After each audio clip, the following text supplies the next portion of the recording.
In 2003, a Hollywood actress paid $3,000 for what she thought was a self-help course. 15 years later, she was branded like cattle and facing federal charges for running a sex trafficking ring that ensnared billionaire heiresses and Emmy winners. Keith Raniere seemed ordinary enough, a failed multi-level marketing salesman from Brooklyn who claimed an IQ of 240. But in 1998, he launched something called Executive Success Programs, or ESP. The pitch was simple, a 5-day intensive course that promised to eliminate psychological barriers holding you back. For $3,000, you could unlock your true potential. Within 5 years, this obscure self-help program had generated over $30 million in revenue. But ESP was just the public face. Behind closed doors, Raniere was building NXIVM, pronounced NXIVM, an organization that would eventually count Hollywood stars, billionaire heiresses, and powerful executives among its members. The roster read like a who's who of elite society: Smallville actress Allison Mack, Seagram's liquor heiress Claire Bronfman, and dozens of wealthy professionals who handed over millions to fund Raniere's vision. The hook was Nancy Salzman, a former psychiatric nurse who became Raniere's co-founder and chief recruiter. Salzman had a gift for spotting vulnerability in successful people. She targeted high achievers who felt empty despite their success, actresses struggling with self-doubt, executives battling imposter syndrome, wealthy women seeking purpose. The initial seminars felt transformative.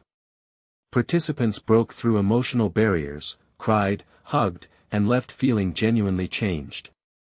NXIVM's curriculum was based on something called rational inquiry, a blend of psychology, philosophy, and pure manipulation. Students learned to identify limiting beliefs and parasitic thoughts. They practiced intense eye-gazing exercises and participated in breakthroughs, where they confronted their deepest fears. Sessions could last 15 hours straight. Sleep deprivation wasn't a bug, it was a feature. Exhausted minds were more susceptible to influence. By 2009, NXIVM was generating over $10 million annually. Members weren't just paying for courses, they were moving to Albany, New York, to be closer to Raniere. They called him the Vanguard and spoke of his teachings with religious reverence. Claire Bronfman alone invested over $100 million of her inheritance into NXIVM companies. But the money wasn't enough. Raniere wanted something more valuable than cash: complete psychological control. In 2015, Raniere introduced an inner circle called DOS, supposedly a women's empowerment group. Only the most devoted female members were invited. What they weren't told was that DOS stood for Dominus Obsequious Sororium, Latin for Master over Slave Women. Each member had to recruit others and become their master, while remaining a slave to someone above them. At the top of this pyramid sat Keith Raniere himself. DOS members were required to provide collateral before joining: naked photos, family secrets, false confessions to serious crimes. Anything that would destroy their lives if released. They told themselves this ensured commitment to their growth. In reality, it was blackmail. Members had to follow orders immediately, including middle-of-the-night text commands from their masters. Failure to comply meant punishment, like holding painful positions for hours or cold showers at 5 a.m.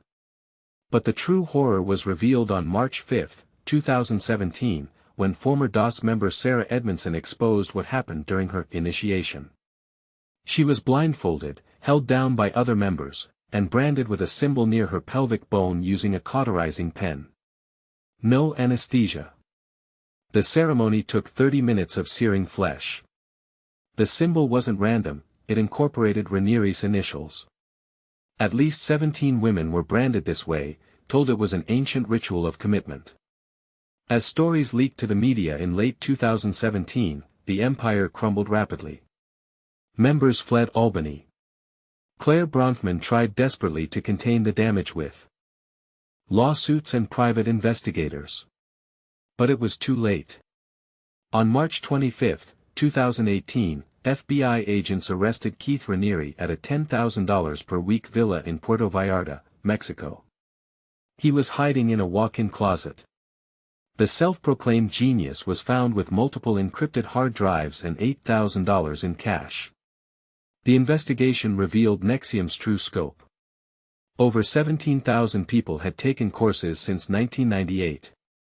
Raniere faced charges including racketeering, forced labor, and sex trafficking. Prosecutors argued he had manipulated DOS members into becoming his personal sex slaves, requiring them to maintain extreme diets to stay thin for his preferences. Some were ordered to have sexual relations with him as assignments from their masters. On June 19, 2019, after deliberating for less than 5 hours, a federal jury found Raniere guilty on all counts. Allison Mack received 3 years in prison after pleading guilty to racketeering charges. Claire Bronfman got 6 years and 9 months for conspiracy and fraud. Nancy Salzman received 3.5 years. On October 27, 2020, Keith Raniere was sentenced to 120 years in federal prison, effectively a life sentence for the 60-year-old. Today, survivors continue rebuilding their lives after losing years and millions to Raniere's manipulation. The NXIVM compound in Albany sits empty, a monument to how easily intelligence and success can be weaponized against us. Former members describe a slow awakening, realizing that their breakthrough moments were carefully engineered, their devotion methodically cultivated, their freedom systematically stripped away until they were willing to be branded like cattle for a man who claimed to love them. The scariest part isn't that Keith Raniere was a monster, it's that he was an ordinary man who understood exactly how to exploit the human need for belonging and purpose.